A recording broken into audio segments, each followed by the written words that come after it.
Hi everyone, this is Savita Sharma. IGNOU के काफ़ी students को ये डाउट रहता है कि इग्नू के जो कोर्सेज है वो सेमेस्टर बेस्ड है या फिर ईयरली बेस्ड। उनको सेमेस्टर बेस्ड एग्ज़ाम देना है या फिर ईयरली बेस्ड। इस पर काफ़ी सारे मुझे क्वेश्चंस मिलते रहते हैं, इस पर बेस्ड क्वेश्चंस पूछते रहते हैं बच्चे। तो इस डाउट को आज मैं क्लियर करूँगी इस वीडियो में। देखिए, जो ये डाउनलोड किया है ignou.ac.in से गाइडलाइंस, और इग्नू के गाइडलाइंस में क्या लिखा गया है एग्ज़ाम्स के बारे में, और सेमेस्टर बेस्ड होते हैं प्रोग्राम या ईयरली बेस्ड, तो इसी से हम देखेंगे। और वीडियो को टिल एंड तक देखें ताकि आपको कोई भी डाउट इससे रिलेटेड ना रहे।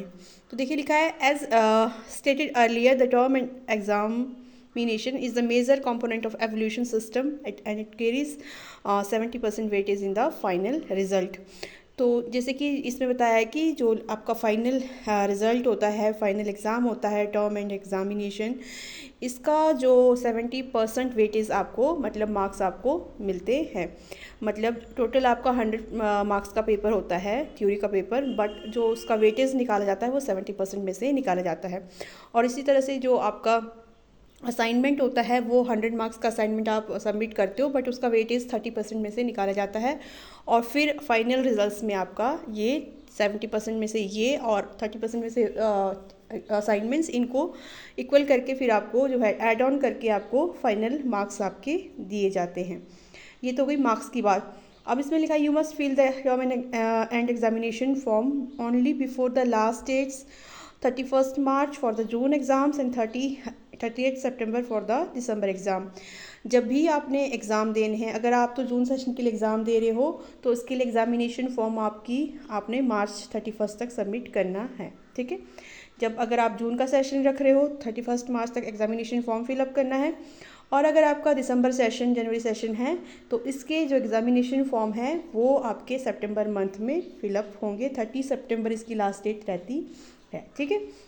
तो ये डाउट क्लियर हो गया कि कौन से सेशन के एग्जामिनेशन फॉर्म कब भरने हैं आपने, ठीक है। अपना सेशन देख लेना है कि कौन सा सेशन है, उस अकॉर्डिंग आपने एग्जामिनेशन फॉर्म फिलअप करना है। जैसे कि अभी मान लो अभी हम 2024 जून के लिए एग्जामिनेशन फॉर्म जा रहे हैं, तो 31 मार्च इसकी लास्ट डेट थी, लेकिन एक्सटेंड हो गई है थोड़ी सी, और अभी अप्रैल में भी एग्जामिनेशन फॉर्म फिलअप हो रहे हैं। ये एग्जाम्पल के लिए मैंने आपको बताया, ठीक है। अब देखो, university conduct term end examinations twice a year in June and December. अब एग्जामिनेशन तो एग्ज़ाम कंडक्ट कर रही है साल में 2 बार, जून भी और दिसंबर में भी। You can take the term end examination only after completing 1 year of study. अब ट्वाइस अ ईयर तो एग्जामिनेशन यूनिवर्सिटी करवा रही है, लेकिन आपने जो एग्जामिनेशन देना है टर्म एंड एग्जामिनेशन TEE, वो आपका 1 ईयर की स्टडी कंप्लीट होने के बाद ही होगी। मान लो अगर आपने अभी आपने एडमिशन ली है, जून 2024 में एडमिशन ली है, और नेक्स्ट आपके जून में एग्ज़ाम होंगे। ये नहीं कि अभी एडमिशन ली और दिसंबर में अभी जाके आपके 2024 दिसंबर में आपके एग्जामिनेशन हो जाएंगे 6 मंथ के बाद, ऐसा नहीं होगा। 1 ईयर ऑफ आपको स्टडी कंप्लीट करनी होगी और फिर आपके एग्ज़ाम्स होंगे। ये क्लियरली यहाँ पर लिखा हुआ है। The term and examination for first and second and third year will be conducted at the end of each year। मतलब फर्स्ट ईयर के, सेकंड ईयर के, थर्ड ईयर की जो भी आपने एग्ज़ाम देने हैं वो आपके एडमिशन के लेने के बाद जो लास्ट ईयर का लास्ट होता है सेशन, उसमें जून के लिए ले रहे हो तो जून लास्ट रहेगा आपका, अगला जून लास्ट रहेगा सेशन का। और अगर आप दिसंबर के लिए एडमिशन ले रहे हो तो दिसंबर आपका लास्ट रहेगा, ठीक है। फर्स्ट ईयर भी, सेकेंड ईयर भी और थर्ड ईयर के लिए भी ऐसा ही रहेगा same. The term and examination for the semester 1 and 2 will be held together at the end of the first year। अब अगर हम फर्स्ट ईयर की बात करें तो किसी भी कोर्स का बैक का ले लो या फिर PG का कोर्स ले लो, तो उसमें जो आपके सेमेस्टर होते हैं फर्स्ट और सेकंड, वो इकट्ठे एग्जाम किए जाते हैं, to be held together at the end of first year, ठीक है।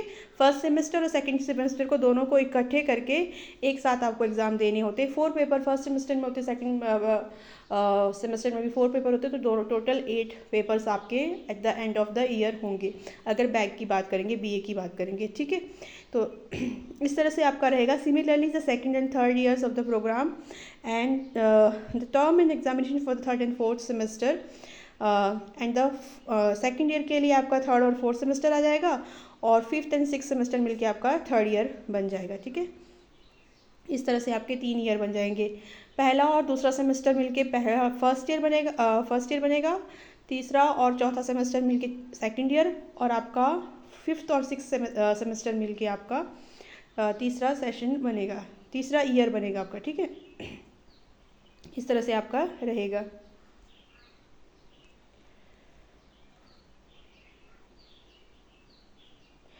और इसके बाद if you are unable to take in exam term end examination, तो फिर आप जो है नेक्स्ट, अगर आप किसी एग्ज़ाम को किसी टर्म एंड एग्ज़ाम में परफॉर्म नहीं कर पाए, आपसे छूट गया या फिर आप फेल हो गए, तो फिर आप सेमेस्टर बेस्ड जैसे जून या दिसंबर में जो भी आपका चला हुआ है नेक्स्ट जून और दिसंबर, उसमें भी आप एग्जामिनेशन फॉर्म फिलअप करके दे सकते हैं, क्योंकि आपका एक साल की स्टडी कंप्लीट हो जाती है। उसके बाद अगर आपका उसके बाद अगर आपका एग्ज़ाम नहीं हो पाया किसी भी कारण से, या फिर आप फेल हो गए, तो नेक्स्ट जून में आप दे सकते हैं, उसको सेमेस्टर उसमें नहीं गिनेंगे, ठीक है। A learner is permitted to appear in term end examination subjects to following condition. ये आपके कौन कौन सी कंडीशंस है एग्जामिनेशन फॉर्म फिलअप करने के लिए, ये लिखे हुए, ठीक है।